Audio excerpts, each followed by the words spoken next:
Welcome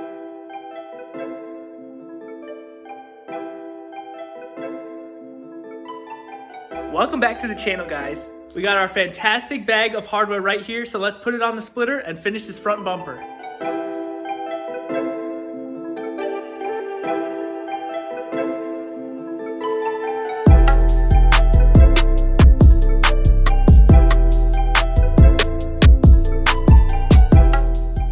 I'm gonna crack open the front absorber right here, and I think it actually goes on the bumper, not the front rebar, so let's test that.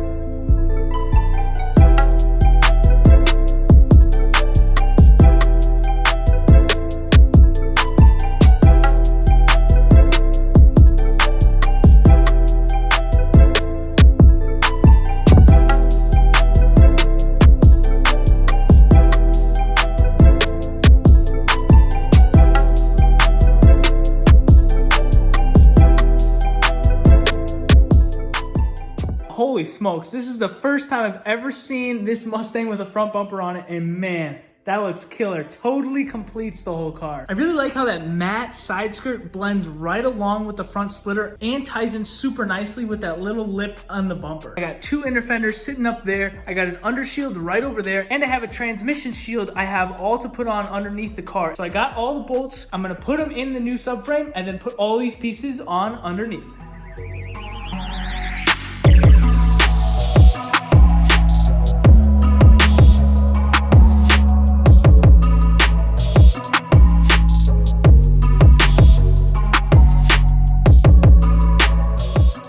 Both wheel well liners are securely fastened. Now all I have left is the trans plate and this lower shield, which sits right underneath the bumper. It's gonna be a little bit getting those on. Already pretty late tonight, so we're just gonna finish off with putting the pony emblem in. So let's put it in.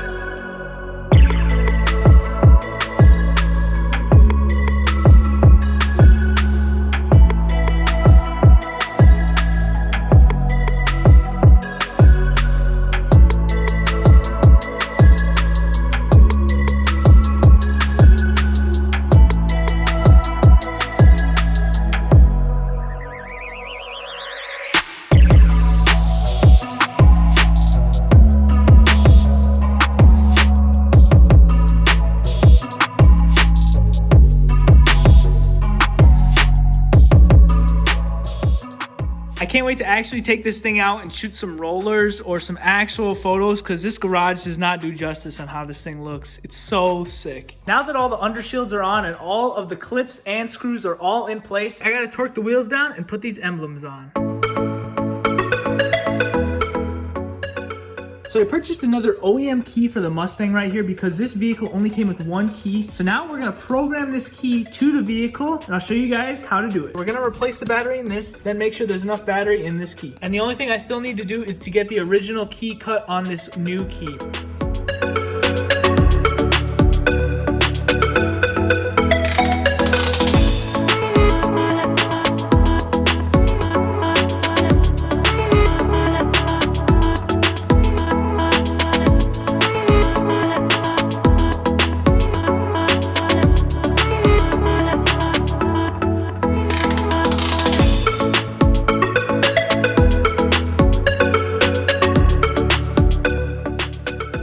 So I actually need a special key code from Ford to program a key to the vehicle. So I'm going to hold off on that right now. I'm going to do the trans adaptation that I actually found is for these Mustangs. Now these Mustangs actually have the same 10-speed drivetrain as an F-150. They're tuned a little bit different for the speed that this Mustang has. There's a lot of issues with them, and Ford actually recommends a reprogramming of the transmission. So we're going to do that right now because this transmission is actually pretty jumpy. Here is the technical service bulletin for the harsh or delayed shift switch I'm having on this Mustang. Right here you can see 2018 to 21 Mustang. Now we're going to update this PCM right here because this is the current level in the vehicle and this is the newest level. So we're going to update that and see if anything changes.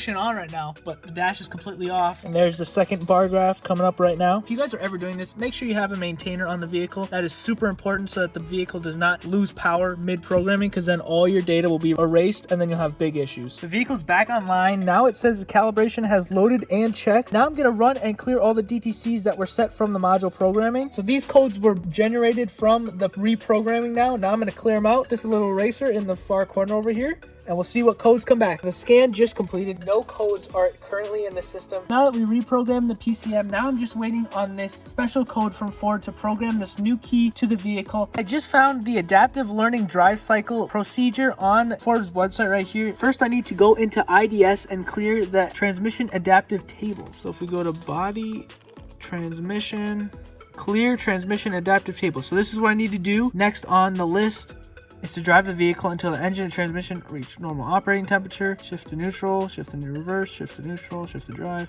So repeat steps 3 through 9 6 times. Holy smokes. Okay, so that's a lot of learning drive cycles. So I'm probably not going to do this on camera because I will bore you guys. So we'll take it outside. We'll run through one with you guys, but then the rest I'm going to do with off camera.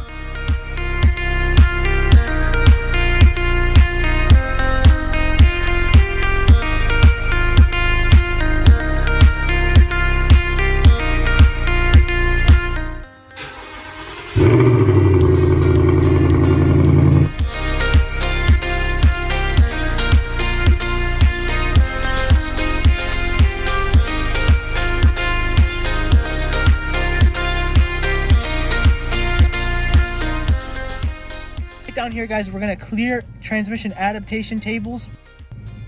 Okay, we gotta put the ignition switch to on. Operation successful. Now it's gonna go back to the regular screen. Now we start the car, drive the vehicle until the engine and transmission reach normal operating temperature. Okay, buckle up, Joe. Okay, so the next step is to accelerate from a stop with a light throttle 15%, ensuring that it upshifts 1st through 8th, occurring at engine speeds between 13,000 RPMs and 16,000 RPMs. So, without further ado, pedal to the metal. So the little bro got bored pretty quickly, but now I'm gonna run through this another 6 times. I will catch you guys when I'm done. This is my last time. Clear adaptive tables. Operation successful. That's pretty smooth.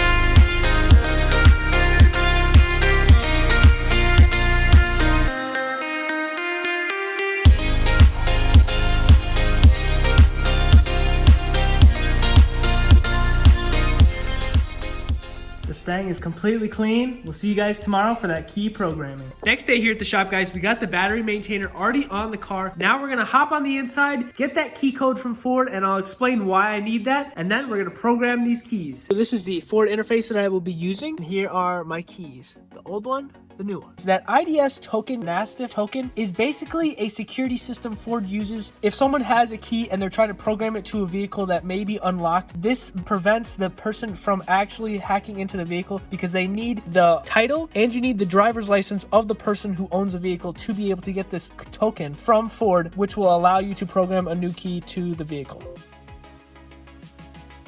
Back where we left off with the key programming, we're going to go through these steps, get back to the NASTIF ID token place, which is what it's reminding me right here in this sentence. Due to security reasons, I couldn't show you guys the actual process of doing it or the login, but we have completed this operation. What I had to do is place this key in the secret Mustang compartment down there, and then the vehicle read that key, and now it has programmed it to the car. As you can see, this is the new one. The other one has scratches on the top. I'll show you the old one. It's right over here. This is the old one. This is the new one, and now when I click the lock button, click the unlock button, unlocks. Now I just need to try the push to start later, but the programming has been successful. Now I just need to get this key cut on the blade. So we'll go back to the menu and we'll run a scan, get a clean scan for that inspection. Completed a scan. No codes are currently present in the scan, so that means this vehicle is good to go. But I'm actually going to run a scan with this scan tool because it prints out a really nice page, I'll show you guys in a minute, of all the codes and what's clear and what's not clear. And this is what's going to help out that state patrol officer that comes to do the inspection. This vehicle actually does have track apps. If you go through, you can actually set a bunch of track stuff. We got a G-force gauge. That's pretty cool. I'd like to see that. Especially when you're racing, you can see how far you can take a corner without the vehicle spinning out. Here we go. The vehicle is in.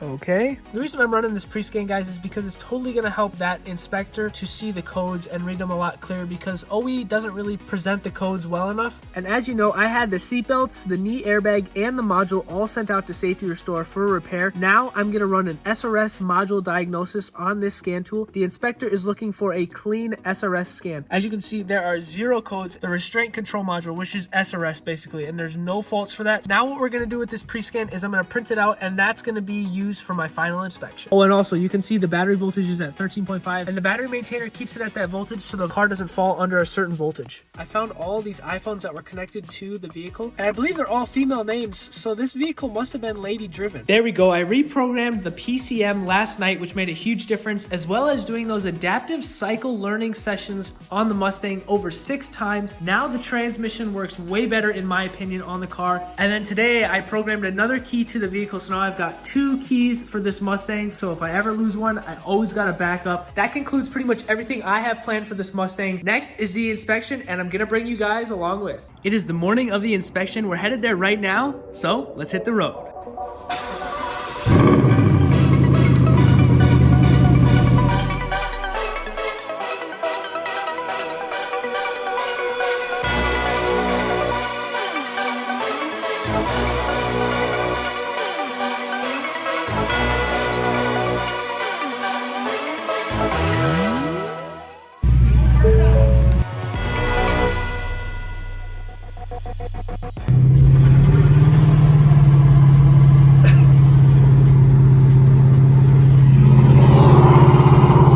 Just let me do a burnout. Draw a checkered flag in front of us and like we're drag racing. Yeah, seriously. If I had a cooler car, we'd do it.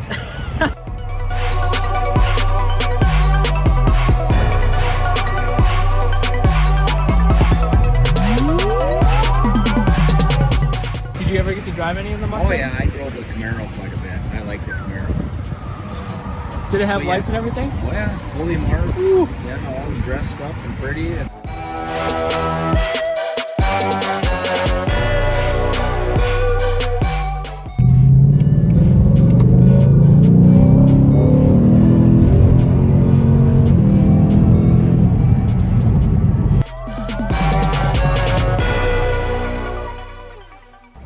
I have passed inspection, man. That was the best experience I've had in a super long time. The inspector was absolutely amazing. So many cool stories to tell. But man, what an amazing guy. And he's been doing this for 30 years. And you can just tell the amount of stories he has is, it could take hours. So this build series is coming to a close here. I will get all the numbers on how much this thing cost and how much it took me to really build this thing back to OEM specs. But I'm really looking to twin turbo this thing, and I want to take a ton of people on rides. So see you guys in the next one.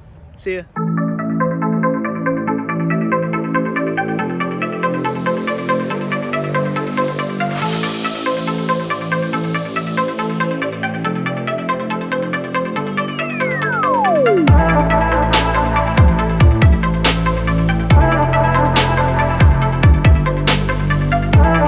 Craziest thing I've ever inspected and passed, there's 2. Oh no.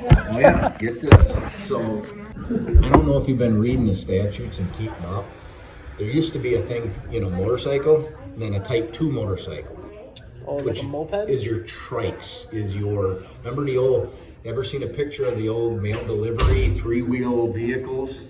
I've done some of those, and whatever, but the 2 now they call it an auto cycle. You can build an auto cycle, don't get any crazy ideas, but you can take the front end of that Ford Mustang, remove the motor, all the drivetrain, everything, and use the front suspension and chassis, hook it up, use the steering, all of that, cut that off at the windshield and behind, and then build a bike in the back of it.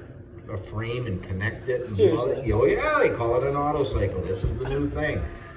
So I got an old guy, he's 76 years old engineer, And Artis Wells, the supervisor up at the Research and Information, calls me up and says, "Yep, got first auto cycles in the state. You get it. Perfect." And I told her, I said, it had a Cadillac front end. Oh my gosh. Oh yeah, Kawasaki frame and everything. He put a reverse on it with this little electric motor that goes down onto the tire and you can go in reverse. Oh yeah.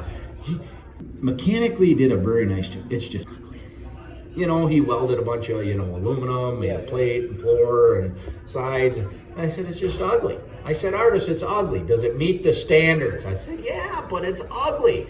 So I made him clean it up a little bit because there was a lot of sharp edges on the inside compartment. So I made him put on like a vinyl, you know, a thicker, like rubber roofing almost, you know, on the inside so you couldn't get cut and everything. I made him, you know, make sure everything in air's not and rocks ain't coming through and whatever.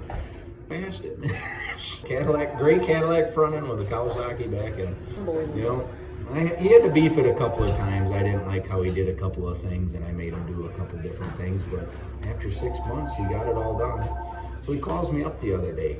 "What do I got to do if I want to change some stuff?" And I said, "Are you going to keep the VIN number and the cowl and the main frame on there?" "I can."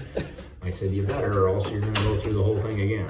So, and then the other good one that I had an electrical engineer build the same thing, kind of a trike. But he didn't do the auto cycle. This was before this. This was a few years ago. So he took a Mustang 2 front end, framed her all up, tubed her all up, got a whole entire frame built with one wheel in the back, 2 wheels in the front. Like a slingshot. Very nice, like a slingshot, exactly. Homemade, which you can do. 40 batteries in it. Giant electric motor in this thing.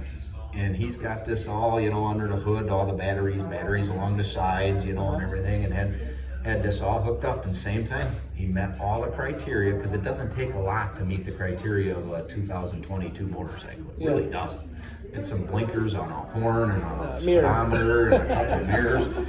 82 miles an hour I clocked him at in that electric trike. It was pretty cool. Wow. I just wanted to see how fast it would go. He got 82 miles an hour out of it.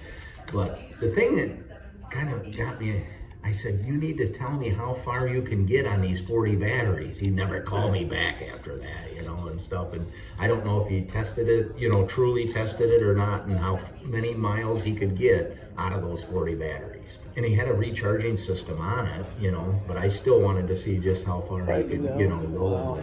He had a recharging kind of like an alternator system on it, so I think it would have went across the country. I don't know. Whatever, but yeah, so those are the 2 craziest builds that I've seen. What's the coolest build that you've ever had to do? Or not build, but like factory car that's come in here to do? Oh, they've redone it? Yeah. Yeah. The Shelby. I did 2 Ford Mustang Shelbys. Replicas. Really? Oh yeah. Wow. Beautiful cars. He had a blue one and a red one. Blue and white. Same guy? And white. Same guy. Wow. Yeah, they both. He built them from scratch. Oh, they're seriously? kit cars, kind of, you know, or replica cars. Oh, wow. And they're legal as long as they are built in the same exact way and put together as how they were originally built. You can't take a tubular frame and put some stuff on it. Yeah. No tubular. Do they use the same engine and stuff as the original Shelbys, or? Well, real similar. Yeah, real similar. But yeah, he had matching. I mean, they were pretty. Wow. And then I had, you ever hear of a Packard? Mm-mm. So there's not many Packards ever built, but they were built in the 1940s or 50s. And they kind of look like the Rolls Royce with that extra tire on the side and the big steps all the way down. I've never seen one until about 10 years ago. I met a guy, he's had cancer.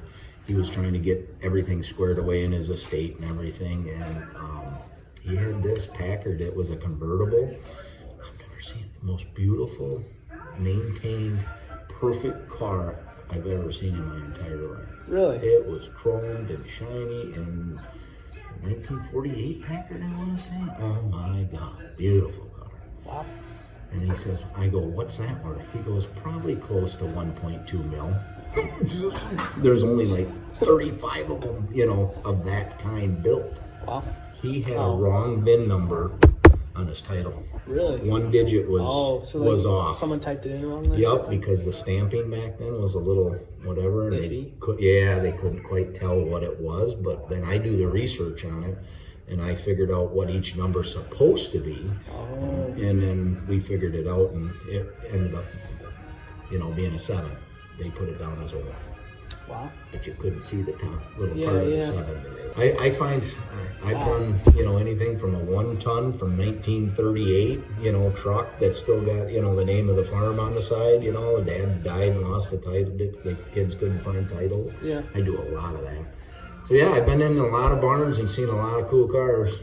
That's Yeah, crazy. It is. It's pretty neat. Sounds awesome. Yeah. The old motorcycles. I've done many Indian, the old Indian motorcycles. those are super popular now. Oh yeah, with the leather seats on them. I've seen some that are so mint they'll scare you. I mean, the guy could retire on selling it, you seriously. know. I wish I would have done, you know, back when I started, we didn't have quite the technology. I had a camera, but I wish I would have took a picture of every car that I went and looked at and done. But I just never, you know, I should have took pictures of all that equipment I put out of service over the years on semis. I mean, there's all kinds of stuff I should have done, but then you don't think about it until now. Getting ready to retire. God, I wish I would have, you know, done this. But Yeah, it's number the ones, the Hellcat, and then the Camaro Hennessy motors. Yeah, the Camaro with the Hennessy motor. Really? Oh yeah, them things are, those are the hot ones right now. The ones that are getting stolen and. Oh, yeah. How many warrants did you say were out for? I think there's 18 they're gonna come and serve or try to find and get. Yikes. Yeah. They asked me if I wanted to go around and, you know, knock on doors and do all of that. I'm retiring in 6 months. I don't want to get shot. Screw that. I'm trying to find me a car. I want a car now that I'm going to retire. I want one sports car. I've never had one. I've always had a truck. But I'm going to find something 1969 year old. Seriously? Yep. Yep. And I'm going to play. That's going to So be you my get like a play car. Camaro or a Mustang? Or? Mustang, Camaro. I'm okay with the Impala SS. Really? Okay. If I can find one with a 427 in it. Rebuilt and stuff? Well, I kind of want to do a Your lot own of it. stuff? Yeah, yeah. But I want a solid body. Oh, okay. I don't want to piss around with the body a whole lot. Rust it out So and all that I'm stuff. looking all Arizona, New Mexico. They're hard to find. They're hard to find. Thank you.